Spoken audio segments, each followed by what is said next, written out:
Lições de Umbanda e Quimbanda na Palavra de um Preto Velho. W. da Mata e Silva. Primeira parte. Você está ouvindo o canal Eu Ouvi Aquele Livro. Título: Preto Velho define Umbanda. Fala do conceito mitológico e do conceito esotérico ou de adaptação oculta do astral. Das 7 vibrações ou linhas de força espiritual. Descreve as 3 classes ou aspectos da faixa umbandista. Médiuns fracassados. Causas. Duríssimas vaidades. O roteiro de incertezas. Os reflexos. A reabilitação ou reintegração mediúnica. Fala dos evangelhos, de Jesus e Deus Pai. Cícero. Salve, meu bom irmão preto velho. Aqui estou de papel e lápis na mão, curioso, ansioso mesmo, para perguntar um mundo de coisas. Preto velho. Salve, meu filho, que a paz de nosso Senhor Jesus Cristo possa estar em seu coração. Vamos, o que pretendes saber deste preto velho? O que for da permissão de cima, será dito. Cícero. Pai Preto, como você sabe, venho girando nessas umbandas. Estou cansado de ver tanta confusão. De um lado, ignorância rude, através de práticas mistas, fetichistas. De outro, ainda a mesma ignorância travestida na astúcia dos espertalhões e sempre na mesma confusão. E de mais outro, ainda pude ver e sentir a sinceridade dos simples de espírito e de fé, em busca da luz, que por certo há de existir na seara umbandista e que eles tanto buscam. Diga-me, bem bom irmão, afinal o que este seu filho de fé pode ficar sabendo como umbanda, caboclos, pretos velhos, criança, etc. Preto velho. Para que responda às suas perguntas, devo explicar muito. Assim, presta atenção, porque você vai compreender. Começa a imaginar que toda essa humanidade, todos esses seres carnados e desencarnados que moram ou habitam sobre o planeta Terra sejam, como são, o rebanho do Pai, de que falou Jesus, afirmando ainda que nenhuma dessas ovelhas do rebanho do Pai se perderá. Você vê então que esse rebanho é dividido em outros rebanhos, segundo os gostos, as tendências, os graus de alcance ou de evolução espiritual, daqueles que se juntam, por afinidades ou conveniências, no mesmo plano de atividade religiosa ou espiritual, etc. Enfim, para dar exemplo, veja as criaturas que se agrupam na faixa religiosa da Igreja Católica Apostólica Romana, nas igrejas protestantes, na corrente dita como kardecista, etc. São ou não ovelhas do Pai, dentro de seus rebanhos, em seus caminhos e em suas faixas afins, todos, porém, se dirigindo, dessa ou daquela forma, à compreensão das leis do Pai Eterno. Portanto, essas criaturas, essas ovelhas que formam uma coletividade, chamada agora de umbandista, também são um desses rebanhos, e estão dentro de sua faixa afim e também buscam chegar ao Pai Eterno. E como nos outros rebanhos, aos que procuram estabelecer como regra básica a moral, a doutrina que o Cristo Jesus, dito por nós de Oxalá, veio lembrar e ensinar. Pode imaginar ainda cada uma dessas coletividades religiosas, os rebanhos, como tendo sua cor própria. E pela diferença de cores você pode perceber como são diferentes os graus de entendimento entre elas. Acresce dizer-lhe que na dita cor que é própria a cada uma, há variações de tonalidades, revelando, mesmo dentro de cada uma, existir variação nos entendimentos, para maior ou melhor alcance espiritual. Ora, isso compreendido, você pode ver que a coletividade chamada umbandista vem de há muito, dentro de sua cor, que é a sua faixa afim. No entanto, a tonalidade real dessa cor não se revelou ainda em toda sua beleza, porque vinha e vem se ajustando lentamente, devido à citada variação de entendimentos ou graus de alcance entre grupos e indivíduos, dando margem a que explorações várias dificultem mais ainda a questão. Cícero. Um momento, meu bom preto velho. Pode então explicar-me a origem ou a causa dessa confusão de rituais que persiste até hoje? Ou melhor, dessa mistura de concepções, fazendo com que se tenha dificuldade em se distinguir a cor certa, verdadeira, tal a variação de suas tonalidades? Preto velho. Sim, a causa ou causas são complexas, exigiriam um estudo amplo, mas vou fazer o possível. Nessas conversas tentarei deixar bem definida, pelo menos, uma questão que foi e é o marco que separa a Umbanda propriamente dita das consideradas como suas ramificações históricas, religiosas e místicas. Ora, meu filho, você bem sabe que uma das principais confusões se prendem ao fato de os filhos da terra quererem ligá-la indefinidamente aos cultos africanos, trazidos pelos primitivos escravos aportados ao Brasil. É necessário que entenda bem essa questão.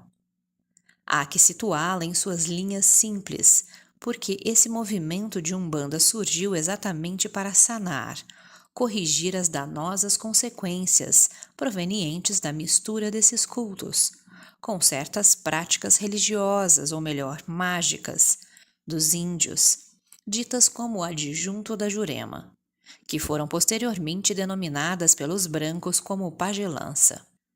Porque essas práticas que eles não entenderam envolviam ervas, rezas, exorcismos ou invocações, com oferendas, cânticos, etc. Tendo muito de semelhante na prática vistosa da apresentação exterior, ou seja, no ritual, houve a natural atração entre os citados cultos, principalmente no dito Banto, com esse adjunto da Jurema, cerimonial dos índios.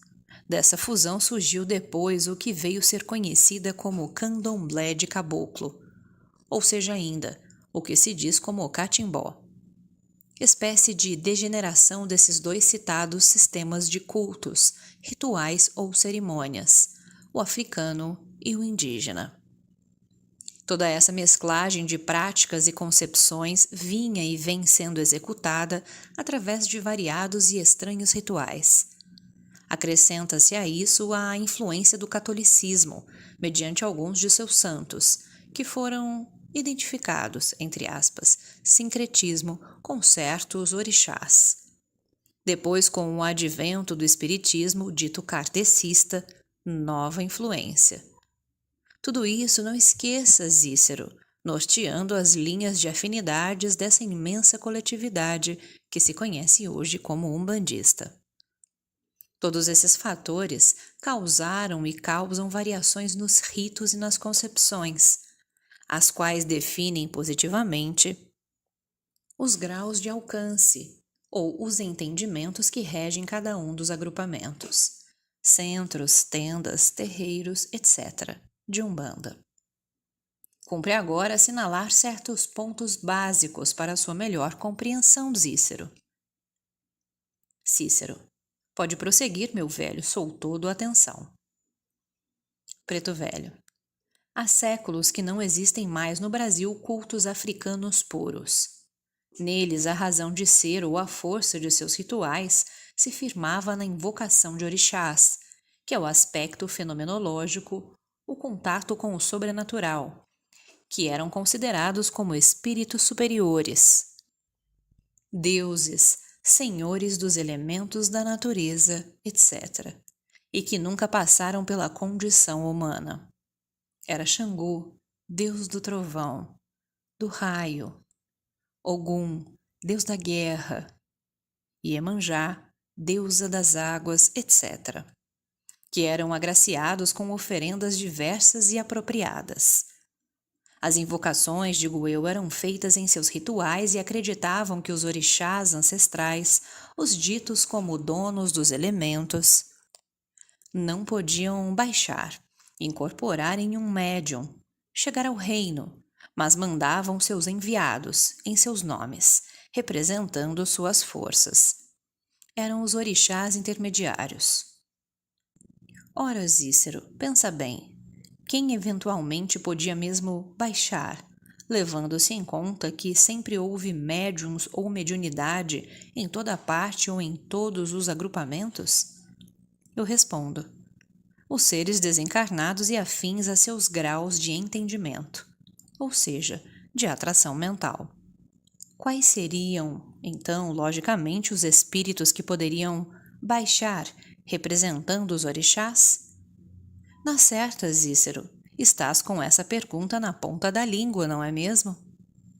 Bem, por força da lei de atração ou de afinidade, só poderiam mesmo baixar os espíritos afins às suas práticas ou ritos.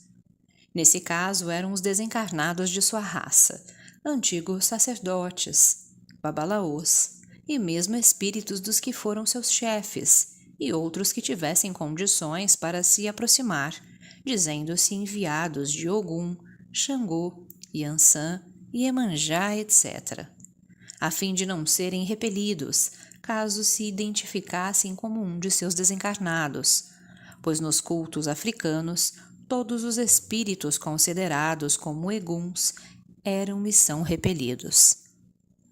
Por eguns identificam os espíritos dos desencarnados, almas dos antepassados, enfim, todos os que já se tinham ido ou que passaram pela vida terrena.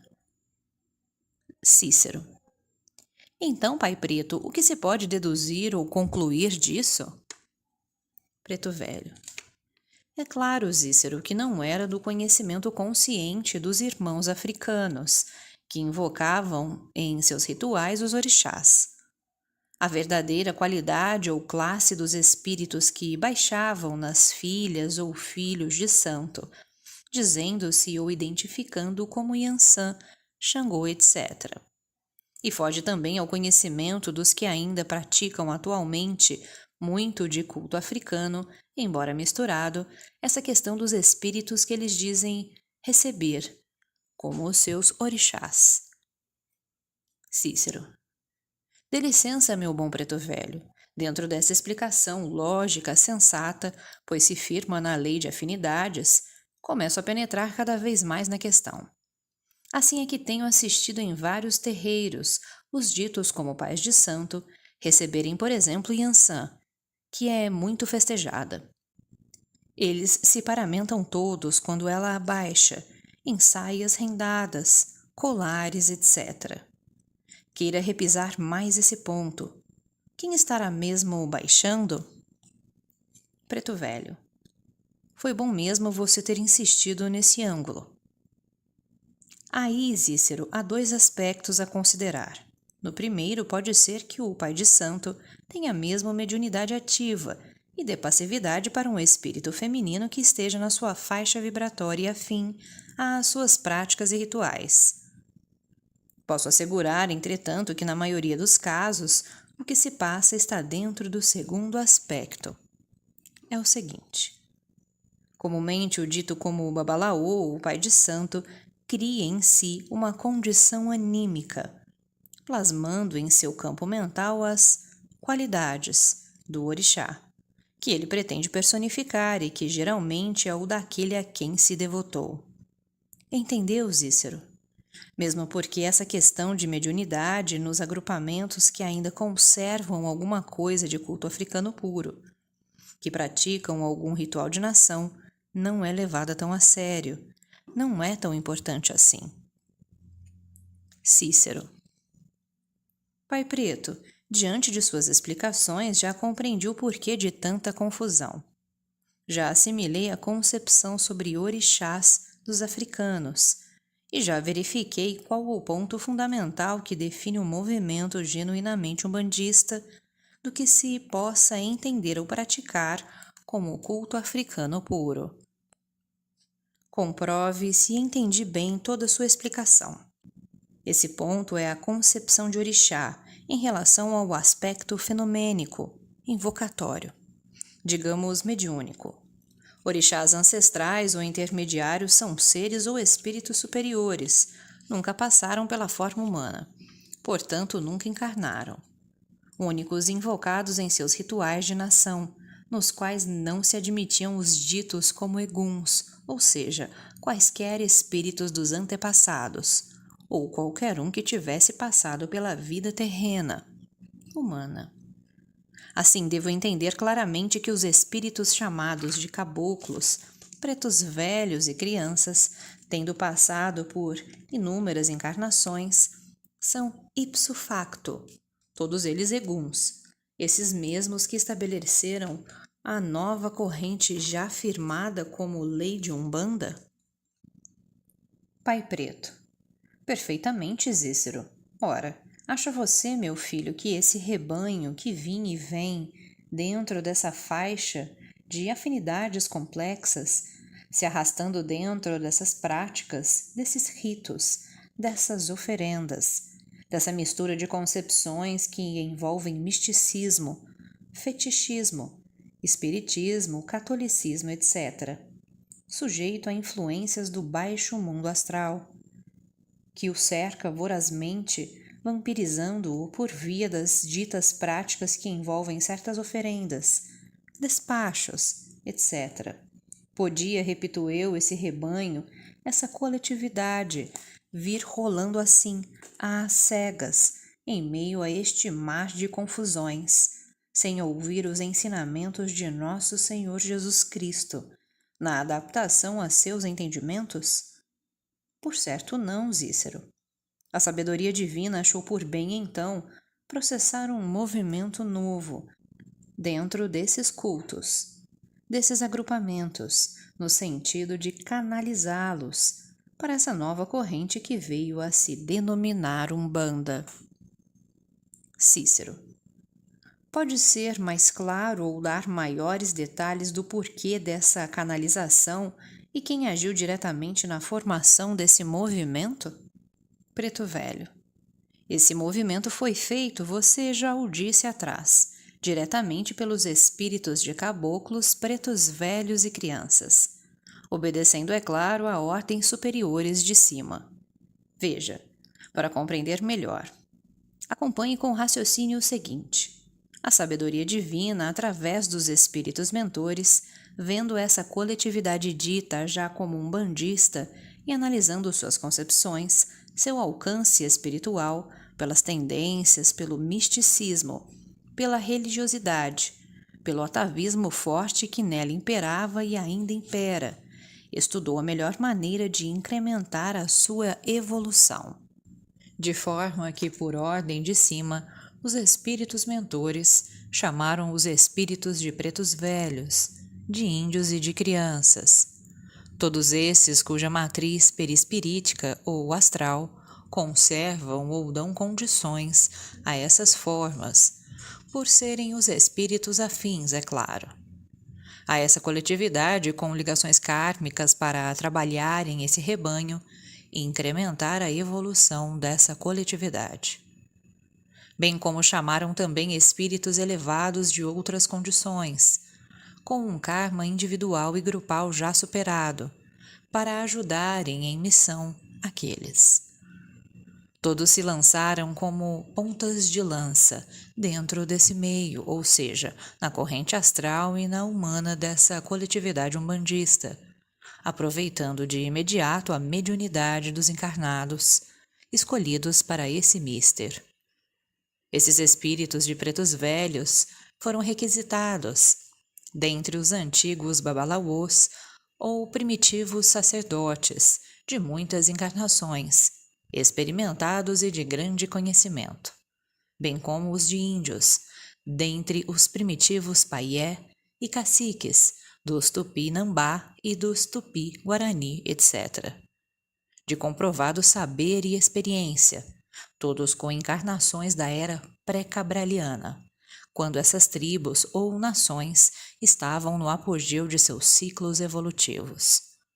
Porque é sabido que a degeneração das raças é um fato, e é assim que a verdadeira tradição se perde, na sombra dos séculos. E com isso, a história oficial não dá testemunho preciso de sua antiga sabedoria, de seu primitivo apogeu. E foi assim que, repentinamente, surgiram esses caboclos, esses pretos velhos, acompanhados de falanges de espíritos de crianças, por ali e acolá, nos terreiros, enfrentando a ignorância dos encarnados e dos desencarnados, esses como enxames envolvendo aqueles. E começou a nossa gigantesca luta. Batalha da luz contra a sombra. Silenciosa, firme, incansável. Tão grandes são os obstáculos de ordem astral, moral, espiritual e, sobretudo, de material humano, mediúnico. Cícero. E como surgiu o termo Umbanda servindo de bandeira a esse movimento novo? Preto Velho. A palavra Umbanda foi revelada e não criada pelos humanos, por esses espíritos de caboclos pretos velhos, etc. Primeiro, através de certos cânticos ou hinos, que se diz como pontos cantados, para afirmar, com a força mágica de seus sons ou sílabas, certas correntes vibratórias, e mesmo como você diz, para servir de bandeira a esse movimento. E logo foi sentida a magia que ela despertava nos filhos dos terreiros. Cícero. Realmente, Pai Preto, tenho eu mesmo sentido isso. Porém, há mais algum significado profundo nesse vocábulo Umbanda? Preto Velho. A palavra Umbanda representa ou simboliza a chave das antiquíssimas iniciações ou ordens. É a única chave atualmente que abre portas aos verdadeiros conhecimentos da perdida lei do verbo. Isso bem entendido pelo caminho da sabedoria oculta, interna. Não confundi-la com o aspecto externo, esse que alimenta o grosso da massa humana, pela senda religiosa, na doutrina ou na evangelização simples.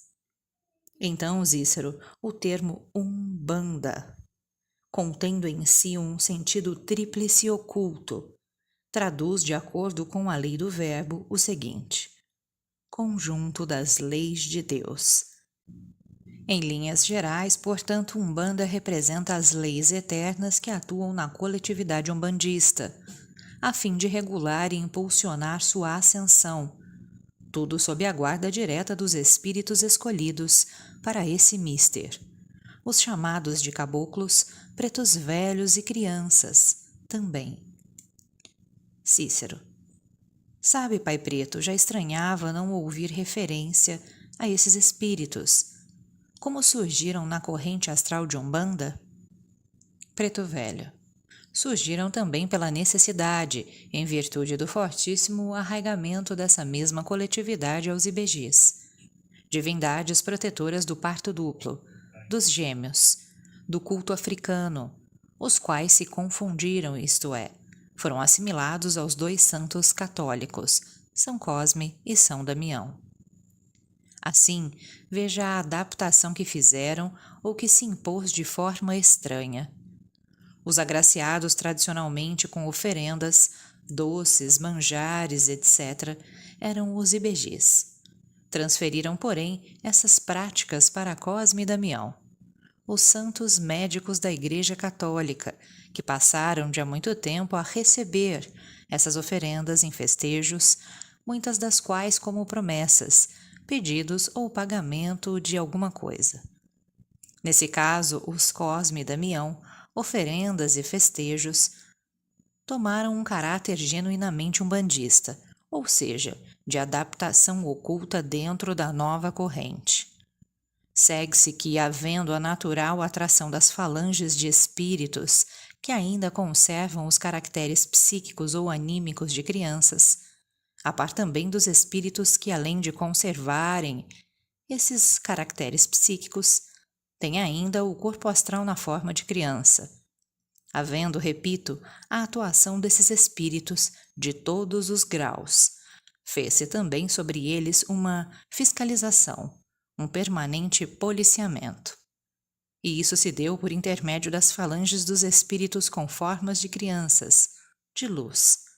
já experimentados nas lides astrais, a fim de ajudarem os irmãos, caboclos e pretos velhos, nessa caminhada a serviço de nosso Senhor Jesus Cristo. Não resta dúvida, todos são trabalhadores de sua seara. Cícero. Diga-me, Pai Preto, e essa versão de Dom Um também é adotada no meio umbandista? Pai Preto. Há várias versões sobre o assunto. No entanto, a que ensino como correta é a seguinte. Dom Um surgiu de uma lenda nos primitivos candomblés da Bahia. Essa lenda foi tomando forma mental. Criou sua corrente de pensamentos. Foi se incorporando lenta e seguramente na tradição oral desses candomblés, desses cultos ou agrupamentos, até os nossos dias.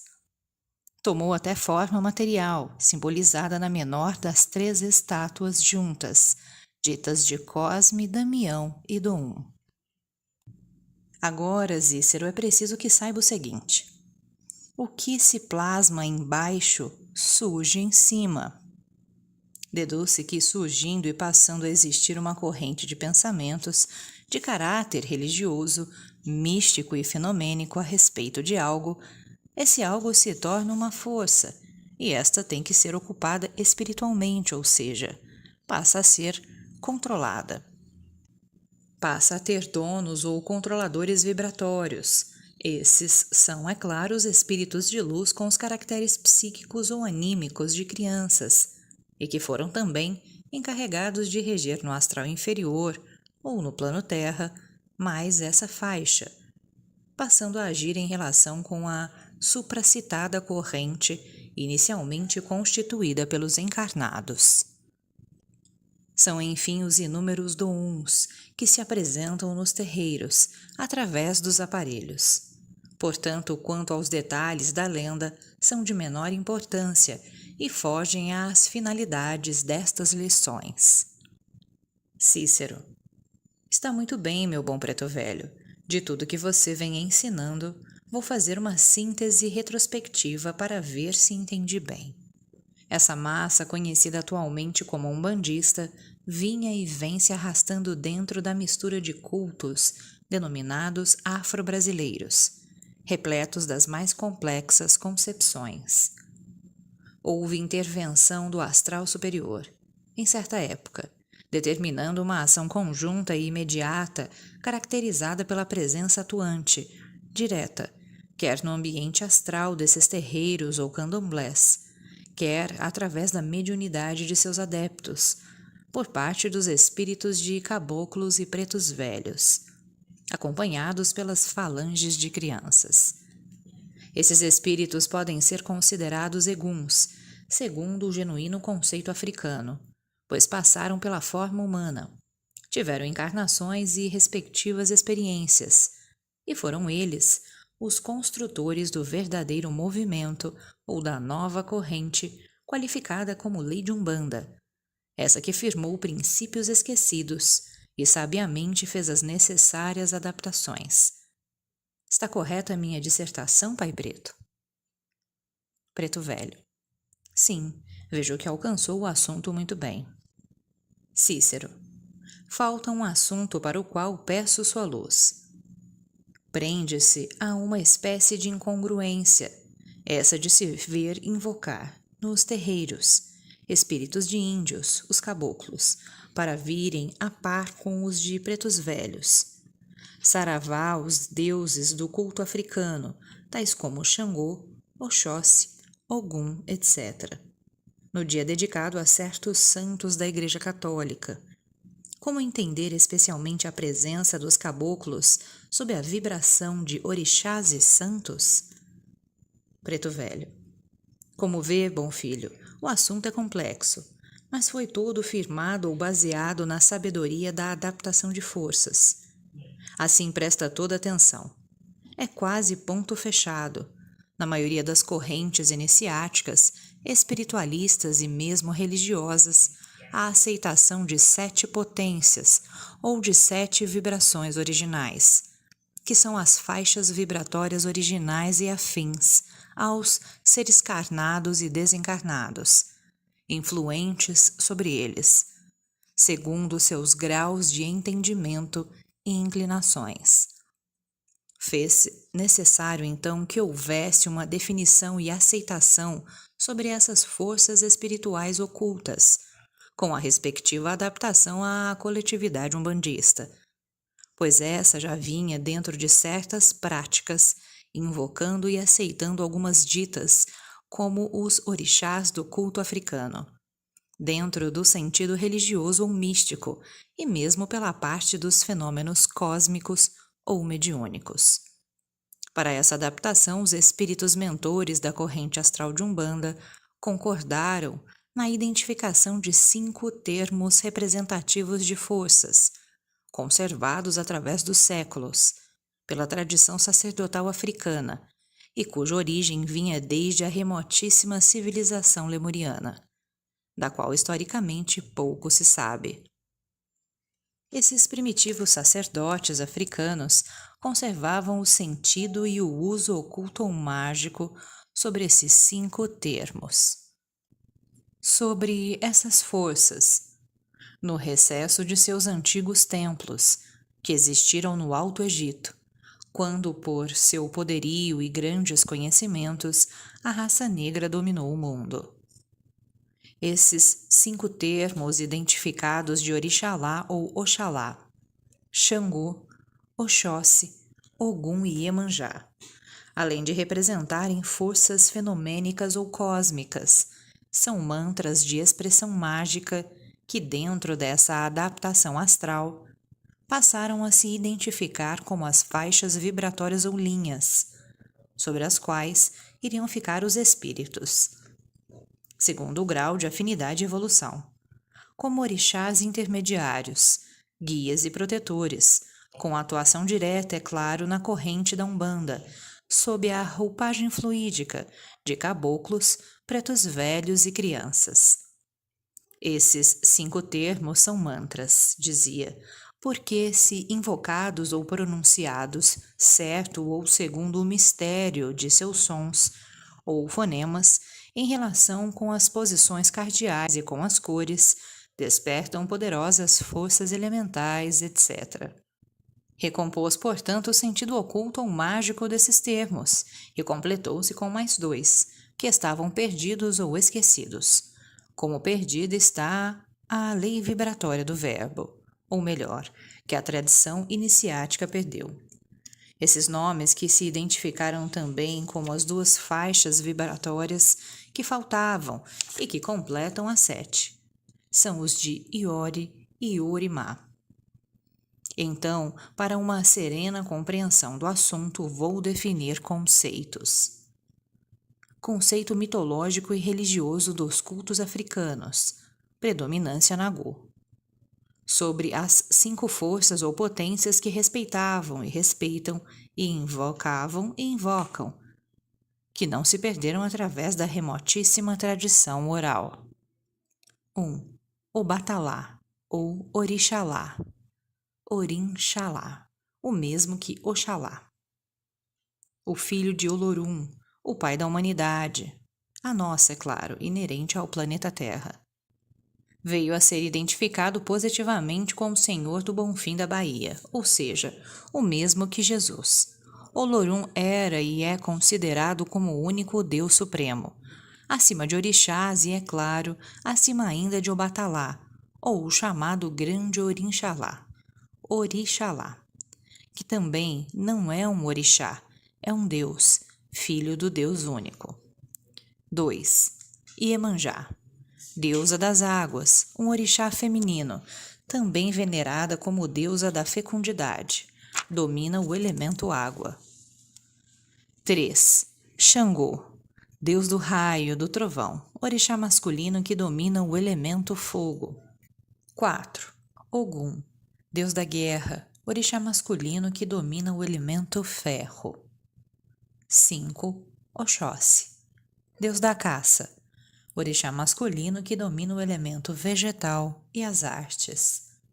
Observação: esses 5 orixás ancestrais têm suas representações materiais preferenciais em pedras que eram escolhidas e preparadas, denominando-se assim como Itás, ou seja, servem de fixações religiosas e mágicas que o Babalaô imprime, segundo a força ou a personificação do orixá de sua devoção especial. São usados também outros objetos inanimados para representarem a força dos orixás sobre a natureza. Conchas, árvores, frutos, raízes, pedaços de ferro, etc. Conceito interno esotérico da corrente umbandista sobre as 7 forças, linhas ou vibrações originais. 1. Orixalá ou Oxalá é a vibração ou linha de força espiritual sob a qual estão situados os espíritos, cujo grau evolutivo alcançaram diretamente esta faixa vibratória que está sob a visão direta de Jesus. O Cristo. Na Umbanda se apresentam na roupagem de caboclos. Esta faixa vibratória dá assistência e formação aos tribunais superiores do astral diretamente e controla aspectos especiais das leis cósmicas por seus elementos básicos relacionados ao poder manipulador dos 7 núcleos vitais do homem-espírito, em conjunção com os 7 fluidos cósmicos, ditos em outras escolas como forças sutis da natureza, e que denominam como chakras e como tattvas.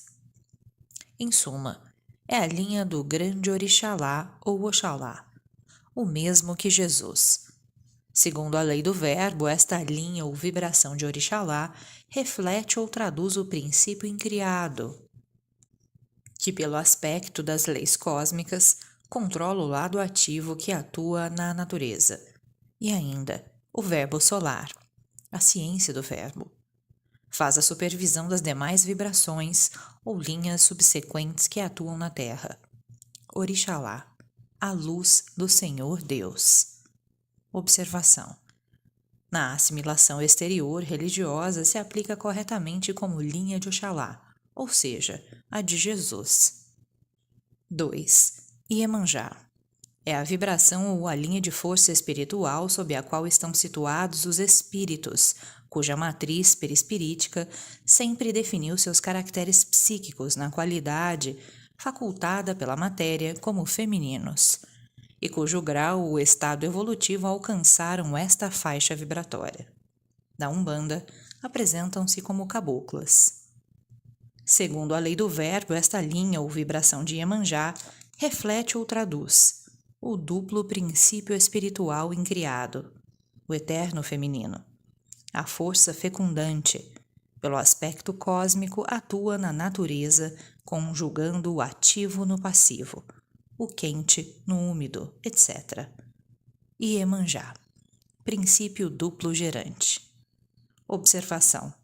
Na assimilação exterior religiosa aplica-se o sincretismo, ora como linha de Nossa Senhora da Conceição, ora como de Oxum, ora como o povo d'água, do povo do mar, etc. 3. Iori.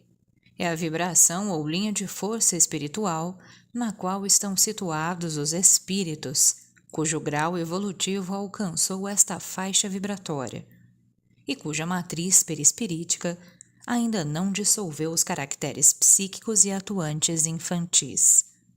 Segundo a lei do verbo, a linha ou vibração de Iori reflete e traduz o princípio em ação na humanidade ou no mundo da forma. Pelo aspecto moral, este princípio controla a lei da reencarnação. Pelo lado cósmico, controla a lei natural, para a tríplice manifestação do ativo passivo, o produto do duplo gerante. Iori, a potência divina manifestando-se. Você está ouvindo o canal Eu Ouvi Aquele Livro. Observação. Na assimilação exterior religiosa, aplica-se o sincretismo, ora se diz como linha dos beijadas, dos curumins, dos ibejis, dos dois, e também de linha das crianças, dos mabassas, etc. 4. Xangô. É a vibração ou linha de força espiritual sob a qual estão situados todos os espíritos que fazem executar a lei kármica pela aferição das causas e que na Umbanda se apresentam como caboclos. É a faixa vibratória que dá assistência e formação direta aos tribunais inferiores do astral. Segundo a lei do verbo, essa linha ou vibração de Xangô reflete ou traduz movimento de vibração da energia oculta, o raio oculto, a alma ou o senhor do fogo, o dirigente das almas, Xangô, o senhor das almas e do elemento ígneo. Observação.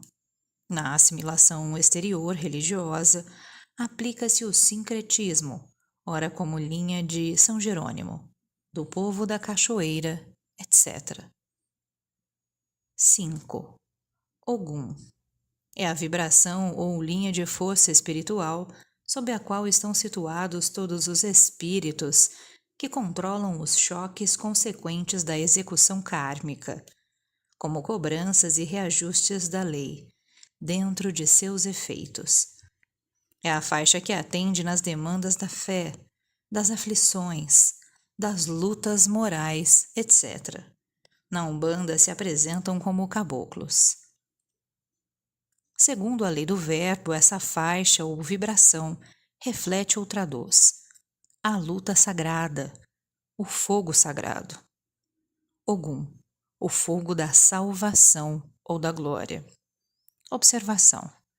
Na assimilação exterior, religiosa, usa-se o sincretismo e se aplica como linha de São Jorge.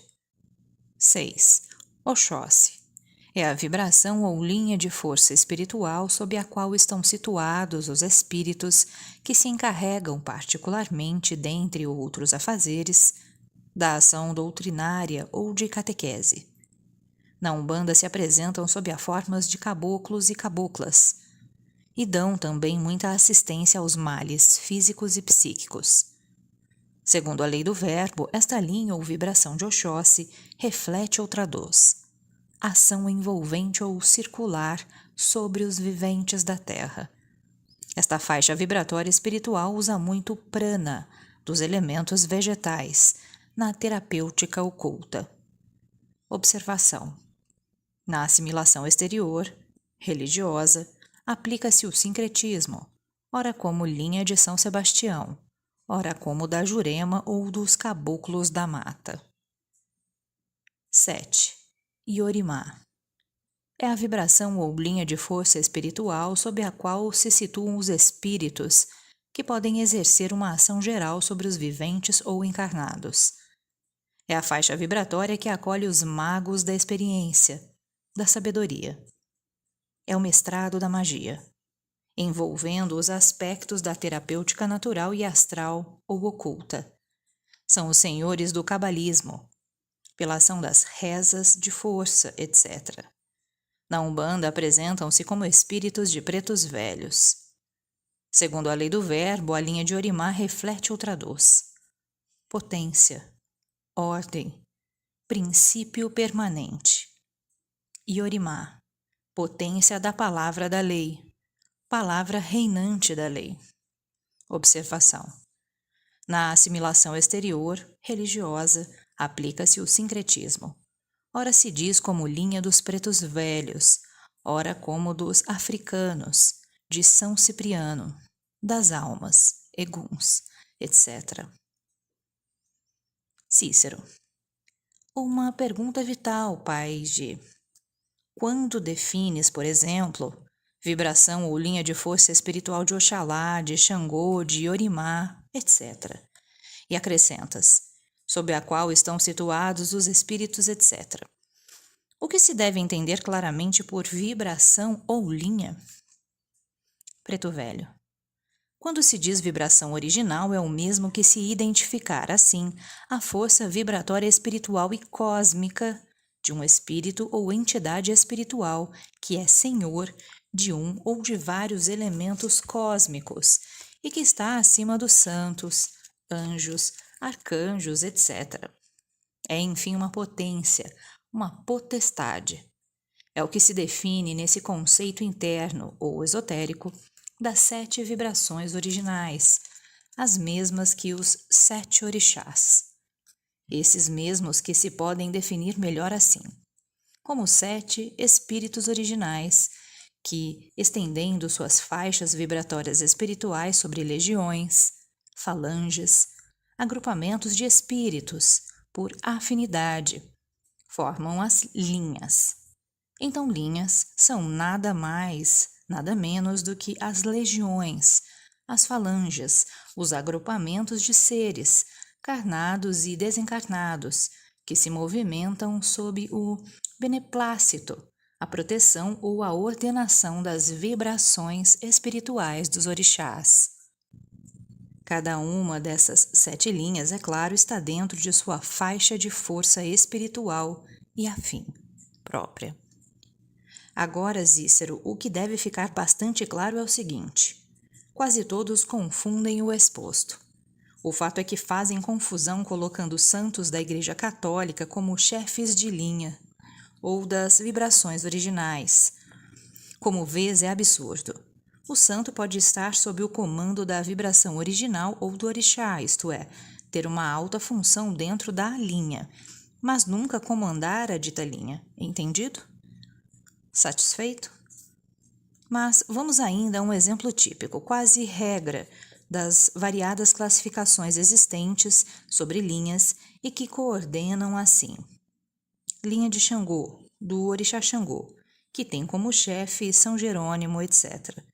Linha de Ogum, do orixá Ogum, que tem como chefe São Jorge, etc.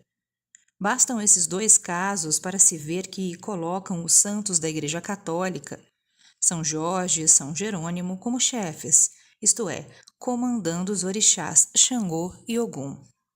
Ora, essas entidades foram canonizadas há menos de 2000 anos, e não obstante o fato de existirem como espíritos de luz, elevados, poderosos trabalhadores da seara do Cristo Jesus.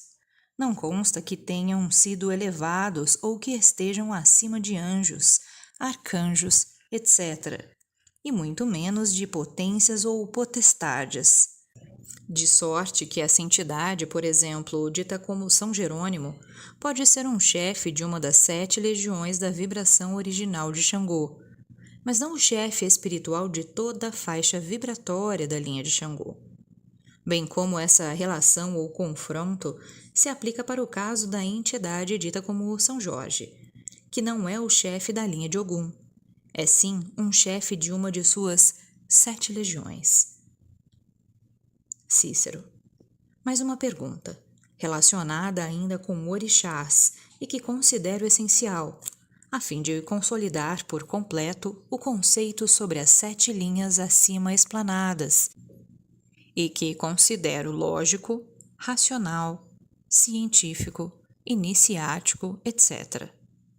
Esses 7 orixás podem ser considerados como as 7 potências espirituais regentes, só do planeta Terra, de sua humanidade, ou também de todo o macrocosmo? Preto Velho. Considerando-se o macrocosmo como o infinito e limitado espaço cósmico, dentro do qual existem sóis, estrelas, sistemas planetários, ou melhor, galáxias, vias lácteas incontáveis, seria querer até ultrapassar a própria visão kármica, cósmica e espiritual desses regentes, qualificá-los como as 7 potências básicas do macrocosmo. Nos ensinamentos superiores do astral, se aprende que essas 7 potências, para nós, os 7 orixás, que no conceito de outros sistemas filosóficos ou religiosos, tomam nomes diversos, assim como os serafins, querubins, bem como os devas, os pitris lunares, os manus da teosofia, ou do ocultismo indiano. São os 7 supervisores kármicos, espirituais e cósmicos de nosso sistema planetário, inclusive, é claro, do planeta Terra, com sua humanidade. Assim é que devem ser considerados, porque convém, Preto Velho, lembrar: O nome ou os nomes diferentes pelos quais se identificam forças, potências, etc., absolutamente não altera a razão de assim serem ou de assim estarem constituídas. E é dentro desse conceito que surge o nexo, a lógica, sobre a reafirmação de outros e deste preto velho também. Quando se aceita e se ensina que Oxalá, o Cristo Jesus, é o regente direto de nosso planeta Terra. Ainda tenho a acrescentar o seguinte: firmes nessas diretrizes internas, os caboclos, pretos velhos, etc., participam na concepção exterior ou mitológica dos agrupamentos umbandistas, com a sublime tática da compreensão que merece o grau de entendimento de cada um. Isso é feito com muito senso psicológico, com muita tolerância, com muita oportunidade, a fim de que certos fundamentos, certos esclarecimentos sejam gradativamente introduzidos em sua consciência, principalmente a moral do Cristo Jesus, as leis do Pai Eterno, etc. Tudo isso se processa segundo a linha mestra traçada no astral superior e própria para incrementar a evolução espiritual dessa coletividade umbandista. Cícero. Sem dúvida, satisfeitíssimo. Mais uma pergunta. Em face desse conteúdo, desejo saber, ó sábio preto velho, como se qualificarem no panorama de tantos e tantos terreiros a modalidades de umbandas existentes? Essa lei, essa corrente, esse movimento não obedece a diretrizes ou regras de cima para baixo? Preto velho. Sim, boa pergunta você me fez, ó filho esperto. Neste panorama umbandista você pode identificar com a maior facilidade 3 classes de umbandas praticadas. A primeira classe é a que engloba o maior número de agrupamentos ou terreiros. Está puramente construída pelos seres humanos. É essa mescla rudimentar, confusa, de cada um fazer o seu terreiro, seu ritual, segundo o seu entendimento ou a sua sabedoria sobre a Umbanda. Sabedoria essa baseada exclusivamente no que viu e ouviu em outros terreiros similares, onde predomina o sincretismo afrocatólico. Esses ambientes nos dão muito trabalho de fiscalização astral, de cima, pois estão fortemente influenciados pelo baixo mundo astral. Nesses agrupamentos a doutrina é quase inexistente. De evangelho, quando alguém lhes fala, bocejam de tédio e indiferença. Não há quem faça a adaptação desses evangelhos a seus entendimentos, levando em conta seus estados de consciência, de ignorância dessas coisas.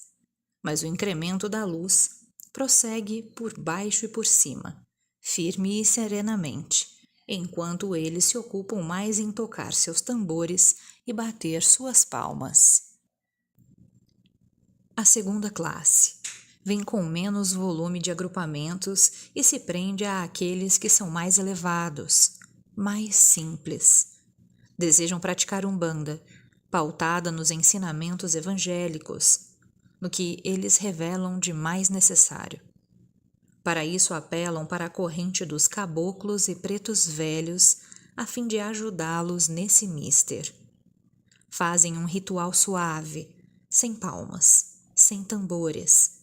Aproveitam a força e a beleza de certos pontos cantados ou hinos, que sabem serem de raiz. Esse é um dos aspectos que aprovamos, dada a sinceridade de propósitos, desde que não saiam da faixa religiosa, doutrinária e mesmo de certa cautela com o lado fenomênico. Assim, procuramos com paciência e até mesmo tentamos localizar algum possível aparelho ou veículo mediúnico, e por ele fazer positivas incorporações para estabelecermos os princípios ou regras da Umbanda, na teoria e na prática. A terceira classe, com uma quantidade mínima de agrupamentos, é a que se identifica com ordens e direitos de trabalho. Isso acontece quando temos ordens para agir sobre um legítimo aparelho ou médium. Aí imediatamente estabelecemos esses citados princípios e regras da Umbanda. a par com a caridade que vamos praticando. Esse é o único aspecto ou classe capacitada a movimentar a terapêutica dita como natural e astral, dentro da magia positiva, sempre para o bem comum, e que se firma nos verdadeiros sinais riscados e já classificados como Lei de Pemba, e sobre os quais voltarei a falar. Agora devo frisar o seguinte: o nosso contato dos guias e protetores com esses médiums e aparelhos positivos não se dá exclusivamente por via incorporativa. Fazemos e assistimos também pelos que têm vidência, intuição, audição, e gostamos muito de o fazer pelos de mediunidade sensitiva, os únicos que não podem ser enganados ou mistificados. Cícero. Desculpe, Pai Preto, queira repisar mais esta lição, porque em todos os aspectos ou classes tenho visto coisas relacionadas com a magia. Em todas assisti riscarem pembas dessa ou daquela forma. Preto Velho. Bem, Cícero, isso quer dizer que você notou com segurança as 3 discriminações que fiz. Pois é claro que essa primeira classe é a que mais trabalho nos dá, devido ao seu volume, quantitativo e qualitativo. Nela, os filhos, levados pela justa tendência de suas finalidades, entram na corrente de Umbanda ou resolvem fazer Umbanda. Até aí tudo certo, mas logo decidem praticar magia de encenação, através do que têm visto fazer sob a forma de grosseiras oferendas e sacrifícios que envolvem e atraem forças do astral inferior, que passam então a dominá-los, visto eles não terem o conhecimento certo dessas coisas, mormente quando riscam pembas por impulsos, desconhecendo completamente a expressão mágica dos verdadeiros sinais riscados, causando assim, pela confusão de sinais ou signos, idêntica confusão na corrente mental e astral, que por força de tudo isso está formada ou se forma, devido às atrações ou afinidades que vão imperar. Na segunda classe, mesmo dentro da sinceridade, dos bons propósitos, contando até com filhos estudiosos, muitos egressos de outras correntes ou religiões, são inúmeros os filhos que, de repente, se empolgam e fogem do ângulo religioso, doutrinário, começando também a praticar certos atos que pretendem ser de magia, por conta própria, embora em plano mais suave que os primeiros. Ora, se eles não estão ordenados ou mesmo capacitados para tal fim, se eles não têm o conhecimento que o assunto requer, e ainda sem o beneplácito ou a garantia dos guias e protetores, para isso, o que pode acontecer? São logo envolvidos pelas forças relacionadas e invocadas, que, não encontrando elementos de garantia neles, tomam o campo, incentivando-lhes a vaidade latente, dessa ou daquela forma. Atacam um ponto fraco qualquer, e lá vem mais atividade para nós, mais fiscalização, etc. Em pouco tempo, esses bons filhos criam o seu cascãozinho, que enrijece tanto a ponto de vedar seu consciente à luz da humildade imprescindível ao bom bandista. Ó eterna vaidade, filha da ignorância, até quando persistirás no inconsciente das criaturas, retardando sua evolução? Cícero. E a terceira classe, Preto Velho, também dá trabalho? Preto Velho. Claro, Cícero, infelizmente muitos dentro das prerrogativas do livre-arbítrio também se extraviam. E como já falei das condições negativas que existem ou que atuam, quer na primeira classe, quer na segunda, devo, embora com tristeza, citar que nessa terceira classe acontecem também graves fracassos, com esses aparelhos que recebem ordens e direitos de trabalho. Esses aparelhos, ou médiuns, meu filho, quando se extraviam, ou melhor, quando baqueiam, quase sempre acontece por causas morais. Não vou esmiuçar essas causas, apenas afirmo que esses são os que mais sofrem, depois da borrasca. sofrem dolorosamente, porque os seus dramas morais mediúnicos são relembrados por eles a todo instante, ativados pelo remorso, e especialmente quando reconhecem conscientemente que perderam os contatos positivos de seus antigos guias e protetores. Eles, que foram médiuns de fato, lutam desesperadamente para reaver os perdidos fluidos, isto é, a proteção de seu caboclo ou preto velho, etc. No entanto, nada. Então dá-se um fenômeno curioso, que confunde a eles mesmos, ou melhor, os martirizam mais ainda, porque os deixam sempre nas eternas dúvidas. É o seguinte: das antigas incorporações positivas, precisas, ficou, não resta dúvida mesmo, uma série de reflexos psíquicos condicionados, ou de neurosensibilidade. Esses reflexos neuropsíquicos ficam impressos em seus centros nervosos ou sensitivos, no grupo de células que mais receberam a influência ou a ligação desses citados e antigos contatos mediúnicos de seus protetores. Daí sempre que, por um processo de associação mental ou psíquica, quando pela concentração ou mentalização, esse grupo de células revive ou externa seus reflexos ou as impressões sensoriais que guardou dos ditos antigos contatos vibratórios que realmente recebiam de uma entidade. Assim é que os pobres médiuns pensam por via disso que ainda têm os fluidos do caboclo ou do preto velho. Porém, eles sentem que a coisa se reflete, mas não é tal e qual era. Até pensam que estão apenas com a mediunidade enfraquecida. E haja preceitos e haja velas para o anjo de guarda, coitados. Terríveis dilemas os assaltam. Dúvidas cruciais os atormentam. Será mesmo ou não? Assim, quase sempre dentro de duríssimas vaidades ou de um amor próprio sem razão, vão imitando pela prática e por via desses citados reflexos psíquicos condicionados o modo de apresentação das entidades que os assistiam no passado. Não confessam a ninguém os seus dramas mediúnicos e acreditam que os outros não perceberam o fracasso. Como se enganam? Os outros já perceberam sim. Chegam até a ironizar deles, comentando: fulano é duro, não quer dar o braço a torcer. E geralmente, devido às condições em que caíram, entram em distúrbio, isto é, suas antenas mediúnicas que já saíram daquela tônica da antiga positividade passam a dar contatos com espíritos atrasados e aproveitadores, que por essas antenas irregulares entram em sintonia. Que fazem esses espíritos atrasados?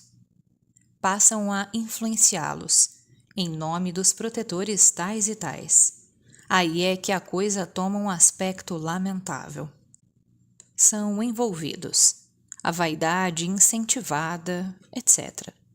Então passam a ter cismas diversas, desconfianças de toda a ordem, intuições atravessadas, fazem consultas erradas, predições falsas, etc. Que fazer? A maioria continua nesse roteiro de incerteza, erros e angústias.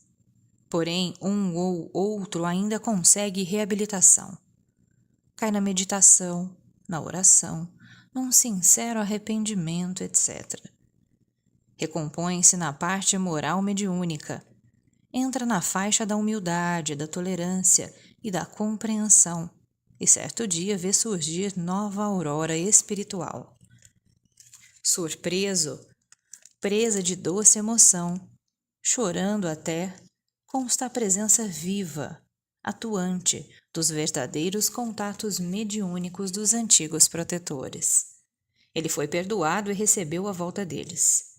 Santo Deus, somente os que passaram por isso sabem dar o valor a essa reintegração mediúnica. Todavia, Cícero não confunda esse caso de médiuns fracassados com os daqueles que tombam, exaustos pelo entrechoque das lutas astrais e humanas, em defesa de um ideal, numa missão de esclarecimento e de verdade. Esses são amparados, jamais abandonados, e curados de suas cicatrizes, para se reerguerem mais fortes do que dantes. Recebem o prêmio pelo esforço despendido, enfim, por todos os sofrimentos que passaram, pelas traições e infâmias que perdoaram.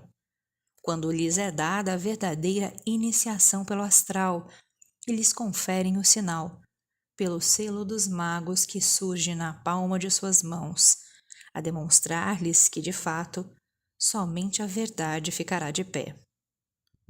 Filho meu, para que dizes mais?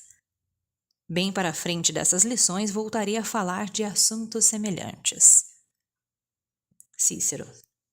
Então, Preto Velho, não obstante todos esses percalços, temos que admitir claramente que a Umbanda não deixa de ser um poderoso movimento religioso, uma autêntica religião, não é? Preto Velho. Sem dúvida, Cícero. Como religião, ela se firmou logo pela parte mística, pela incrementação do sentimento de religiosidade latente nos seres. Nosso trabalho consiste em fazê-los compreender progressivamente as leis do Pai Eterno, que chamam também de Criador, reafirmando que todos precisam de pôr-se em relação com Ele. Tudo isso vimos fazendo de há muito. Sentimos muito a variação dos rituais, dentro dos quais os filhos estão arraigados. Temos que nos conformar, caboclos, pretos velhos, etc., com essa situação, mas sempre que podemos influir diretamente, vamos modificando-os para melhor. Tudo isso, repito, tende a conduzir os filhos de fé a Deus Uno, através de Jesus, o nosso Oxalá, como as supremas expressões visadas através de todo esse cortejo de orixás, santos, guias, protetores ou caboclos, pretos velhos, etc. Sim, não há que negar a existência desse aspecto puramente religioso. No entanto, a parte desse, existe o lado interno ou oculto do movimento. Este lado já fez revelar seus aspectos filosófico, mágico, ou melhor, teúrgico, astrológico, terapêutico, fenomênico, etc. Não poderei falar, entretanto, mais nada sobre o conteúdo da Umbanda, sem relembrar nosso conceito simples e direto quanto aos Evangelhos, Jesus e Deus Pai, em face dessa mesma Umbanda. Cícero. Viva Deus, meu bom preto velho! Como agradeço-lhe isso, pois quando li Umbanda de Todos Nós, meditei seriamente sobre um trecho que vou citar. Abre aspas. Devemos deixar patente que as entidades da Umbanda, além de todo o exposto, dão como pão de cada dia a mesma doutrina, os mesmos princípios morais que norteiam os evangelhos do Cristo, bebidos nas primitivas fontes, onde foram os primeiros a dessedentarem-se. Fecha aspas. Preto Velho. Correto, filho, para que se dê ou se ensine a pura doutrina de nosso Senhor Jesus Cristo, não é imprescindível que se tenham na mão os livros atribuídos a ele. Citando trecho por trecho, capítulo por capítulo. Sei que esses evangelhos escritos por terceiros, ou seja, segundo Marcos, Mateus, Lucas, etc., surgiram dezenas de anos após a passagem de Cristo pelo planeta Terra. Estão cheios do que chamam de contradições, interpolações e mesmo de adaptações segundo as conveniências religiosas da época e das que sucederam. No entanto, Preto Velho respeita e prega o respeito aos citados evangelhos, mas prefere ensinar deles aquelas regras ou princípios morais espirituais que realmente traduzem a palavra do Cristo, porque foram estabelecidos ou ensinados por ele mesmo, desde que se iniciou o 5º ciclo kármico, nas primitivas fontes iniciáticas, religiosas, sacerdotais, etc. Sempre existiram, enfim, nas antiquíssimas academias, ou ditos como colégios de Deus, praticamente caídos no esquecimento pelos véus da história, ou mesmo da chamada tradição iniciática. Em suma, os preceitos fundamentais do Cristo Jesus, que são as leis eternas de Deus Pai, já tinham sido implantados e podem ser até identificados, em sua essência ou natureza, nos ensinamentos contidos nas obras sagradas de vários povos ou raças, milhares e milhares de anos antes que surgissem os Evangelhos e mesmo a Bíblia. A doutrina de Jesus, tão antiga quanto as eternas verdades, jamais foi privilégio ou monopólio de uma religião ou de uma raça. Ela sempre foi revelada em todos os tempos, de todos os modos, pois é infantil conceber-se que somente há 2000 anos essa doutrina tivesse surgido, com o meigo Jesus, que teve o cuidado de afirmar: não vim abrogar a lei, e sim confirmá-la. E ainda disse mais: a minha doutrina não é minha, mas daquele que me enviou. João 7,16. Dos evangelhos, então, segundo aqueles que os escreveram e que deram margem a tantas dúvidas ou interpretações quanto ao sentido ou autenticidade disso ou daquilo, surgindo até cisões. Ó, filho meu, é inegável, é incontestável a moral crística. Não seria necessário repisarem tanto esses evangelhos, se todos quisessem abrigar lentamente em seu coração o amai-vos uns aos outros, tanto quanto eu vos amei. Nisso está contida a suprema moral e o verdadeiro caminho. Devo assinalar, todavia, e recomendar para que se ensine, lembrando tanto quanto possível a beleza espiritual e a sublime humildade do Sermão da Montanha, e sobre o qual todos os umbandistas sinceros precisam meditar. Ei-lo. Bem-aventurados os pobres de espírito, porque deles é o reino dos céus. Bem-aventurados os que choram, porque eles serão consolados. Bem-aventurados os mansos, porque eles herdarão a terra. Bem-aventurados os que têm fome e sede de justiça, porque eles serão fartos. Bem-aventurados os misericordiosos, porque eles alcançarão misericórdia. Bem-aventurados os limpos de coração, porque eles verão a Deus. Bem-aventurados os pacificadores, porque eles serão chamados de filhos de Deus. Bem-aventurados os que sofrem perseguição por causa da justiça, porque deles é o reino dos céus. Bem-aventurados sois vós, quando vos injuriarem e perseguirem, e mentindo, disserem todo o mal contra vós por minha causa. Mateus 5, 6 e 7. E ainda, não façais a outrem aquilo que não quereis que vos façam. Perdoai 70 vezes 7. Fora da caridade não há salvação. Preto Velho acha, Cícero, que isso é a essência fundamental de tudo. É o bastante. Encerra o todo. Quanto ao mais, são variações. E são esses preceitos morais e espirituais que os guias e protetores, esses caboclos e pretos velhos, vêm ensinando, nas adaptações simples e diretas, criando imagens e exemplos que possam ser impressos vivamente na mentalidade dos que ainda custam a absorver até o sentido simples da letra, quanto mais o sentido oculto ou profundo. Pai Preto aconselha a se fugir tanto quanto possível dessa repetição, incessante, quase mecânica, incisiva, comumente empregada por aqueles que pregam ou doutrinam. Muitos o fazem, quase sempre, de forma contundente, como a exibir que a natureza espiritual dos indivíduos dê saltos repentinos no entendimento. Não. A maioria das criaturas está situada em certos graus de entendimento ou de alcance, cuja fórmula absorvível de doutriná-la tem que sair de um figurino. Tem que haver uma introdução, uma adaptação, que dependerá de um trabalho psicológico a ser feito com muita paciência e tolerância. E é assim, Cícero, que nós fazemos. Nós, espíritos que militamos na Umbanda, procuramos introduzir de mil formas esses princípios essenciais na mentalidade de nossos filhos de terreiro.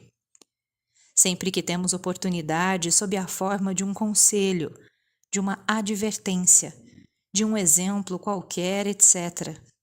Quando essa coletividade umbandista atingir certa maturidade espiritual, por certo que os evangelhos, assim como outras obras, serão comentados sem os véus e sem as humanas interpretações. Todavia, devo ressalvar que existem alguns terreiros nos quais já começaram a fazer isso para os mais adiantados. Tudo deve ser pautado de acordo com o grau de entendimento das criaturas. Cícero. Muito bem, Pai Preto, realmente esses são os preceitos evangélicos que enfeixam tudo. Fora eles não há salvação, porque apontam um caminho da evolução, pela compreensão das leis do Pai, por intermédio de Jesus, o Oxalá de nossa Umbanda. Preto Velho. Isso mesmo, filho. Penso que você interpretou bem a questão que expus. Agora resta-me definir melhor a posição de Jesus, em face do conceito genuinamente umbandista. Creio e ensino que nosso Senhor Jesus Cristo é o regente superior, kármico da humanidade. Digamos melhor, de todos os seres carnados e desencarnados, que tem no planeta Terra seu campo experimental, evolutivo. Está em suas divinas mãos o leme do destino dessa mesma humanidade que está entrando no seu 5º ciclo kármico. Para isso ele veio revelar essa regência diretamente, quando há 2000 anos se fez identificar como Jesus, testemunhando pelo sacrifício da cruz, toda sublimidade, toda renúncia, todo amor do grau crístico que lhe é próprio. Existem, Cícero, tantas interpretações sobre a individualidade do Cristo Jesus. Quantos são os entendimentos nas escolas filosóficas, nas religiões, etc. De um lado se diz que o Cristo se apresentou na Terra em corpo fluídico. De outro que encarnou mesmo, num corpo físico, o de Jesus, filho de Maria. De mais outro que o Jesus era apenas o médium do Cristo, assim como outros profetas no passado também foram médiums diretos seus. De mais outro lado ainda se afirma que ele sempre reencarnou nos diferentes ciclos kármicos de uma raça ou de outra, a fim de relembrar a lei do Pai, de vez em quando completamente postergada. E ainda se diz também que o Jesus teve karma evolutivo igual ao nosso, passando por todas as experiências por que nós vamos passando, etc. Até quando atingiu seu grau crístico, ou cristófilo, segundo outros. E ainda não é só. Também se prega que ele é o Filho único, exclusivo do Pai Eterno, como se o criasse como uma exceção suprema sobre todos os demais seres espirituais superiores ou potências divinas. No entanto, este preto velho reafirma e ensina o seguinte: o Cristo, identificado como Jesus, filho de Maria, jamais teve karma evolutivo ou condicionado, conforme o nosso, que está ligado à natureza, à roda das sucessivas encarnações. Como se entender isso melhor? Assim, aceito a existência de 2 linhas de ascensão ou de evolução para os espíritos. Uma independe de matéria ou energia-massa. Esta é a linha de evolução original. Tem sua ação nas infinitas regiões do espaço cósmico, infinito e ilimitado, onde a sua natureza é um neutro, isto é, o puro espaço cósmico, vazio de galáxias, de sistemas planetários, ou melhor, onde não existe um só corpúsculo de energia natural, própria ao que se entende como energia cósmica na física, etc. Nestas regiões, os seres espirituais seguem a sua linha de ascensão ou de evolução, dentro naturalmente de um ritmo próprio, com aspectos diferentes desse karma humano. Essa linha original é supervisionada pelas suas hierarquias constituídas. Agora vem a segunda linha de evolução ou de ascensão, diria melhor, de reascensão. Essa depende de matéria ou de energia-massa, isto é, de galáxias, de sistemas planetários, etc. Essa é a nossa humanidade que se aglomerou sobre o planeta Terra. Foi da primeira linha que descemos para a segunda. Pois bem, o Cristo Jesus, é claro, também veio da primeira, porém já com o seu grau crístico de sua hierarquia. Ele foi enviado pelo Pai Eterno para socorrer e guiar a nossa humanidade, essa mesma formada pelas legiões de espíritos que no princípio das coisas, antes de se formar o planeta Terra, desceram espontaneamente a essa zona cósmica, onde matéria ou energia massa tem domínio. Cícero. Pai Preto, sendo esse assunto transcendental, podes focalizá-lo mais um pouco para melhor clareza de meu entendimento? Preto Velho. Sim, posso, pois vejo que o desejas. Atenta. Todos os espíritos que formaram essa humanidade, carnados e desencarnados, desceram, de livre vontade, à região, ou a essa zona eletromagnética, onde depois se formou o atual planeta Terra, das infinitas regiões do espaço, onde não existiam e nem existem planetas ou corpos celestes, etc. Já o disse. Isso porque lá, nessas infinitas regiões, nenhuma só partícula de energia própria ou que já se distingue como da natureza natural tem domínio ou penetração. Nessas regiões do espaço cósmico neutro, só habita uma realidade, e essas são os seres espirituais, isto é, os espíritos, em suas próprias condições de pureza, ou seja, completamente isentos de quaisquer veículos formadas por essa dita energia cósmica. Habitam, digo eu, porque é onde tem sua linha de ascensão original, ou seu reino virginal. Aí, repito, não existem veículos físicos nem astrais, fluídicos ou setessenciados. No entanto, num certo instante luz da eternidade, resolveram descer a essas citadas regiões, onde a natureza cria formas, revela qualidades, etc.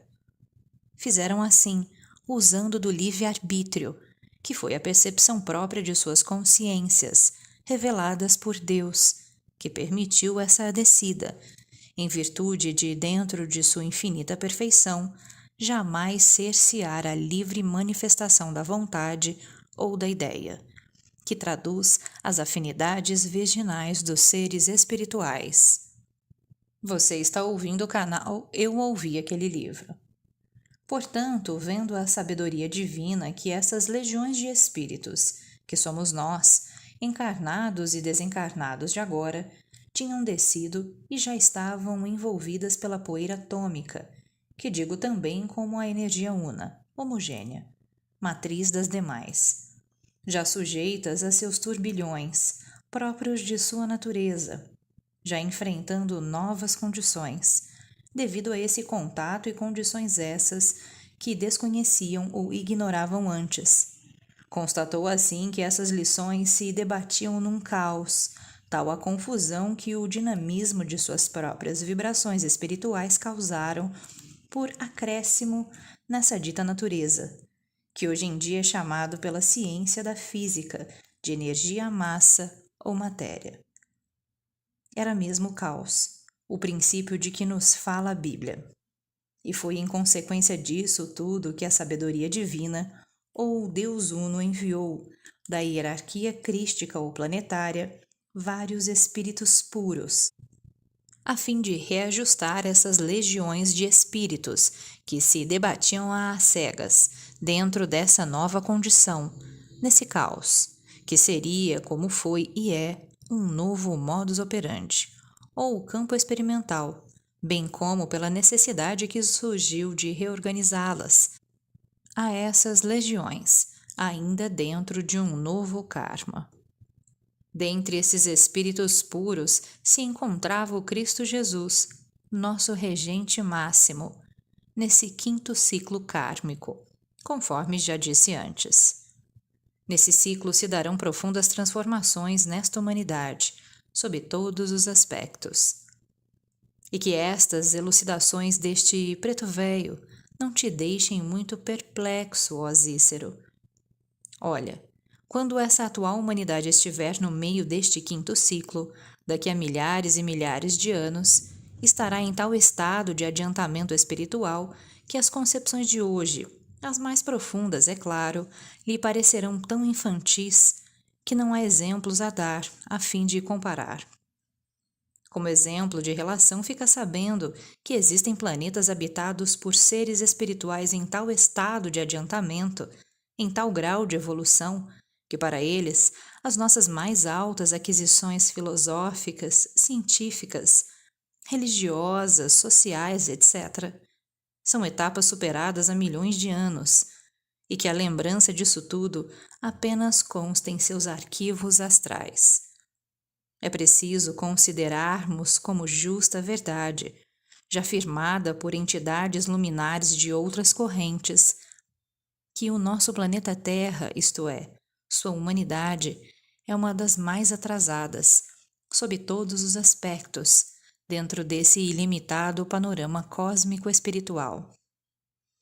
Então, Cícero, de acordo com tudo o que foi dito, é fácil compreenderes por que na Umbanda, Jesus, o nosso meigo Oxalá, é considerado como o Deus do planeta Terra.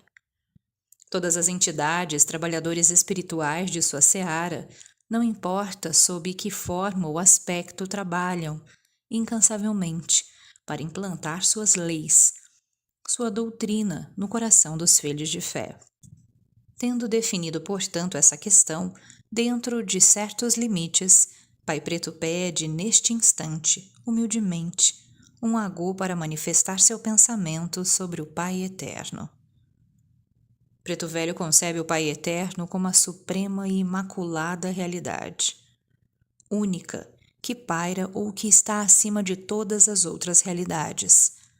Concebe ainda que essa realidade una, que se diz como Deus, é o amor-consciência e inteligência sublimados, que se manifestam como totalidade, como um todo, do qual participamos, por via dessa mesma manifestação em nós, quando nos revelou, pela percepção consciente de nós mesmos, que também temos esses mesmos princípios: amor, consciência, inteligência, como condições intrínsecas de nossa razão de ser ou de existirmos como espíritos, carnados ou desencarnados. A ligação de Deus em cada um de nós, portanto, encontra-se invariavelmente através desses princípios citados. Isso, porém, não implica em que o Deus participe diretamente em nosso livre-arbítrio, quanto ao uso e abuso que fizemos desse poder ou dessa faculdade, como manifestação consciente de nossa vontade. Pois, se assim participasse diretamente, teríamos de atribuir a ele a paternidade desse livre-arbítrio e, consequentemente, os erros que cometêssemos por força desse poder ou dessa faculdade negariam a onisciência do outorgante.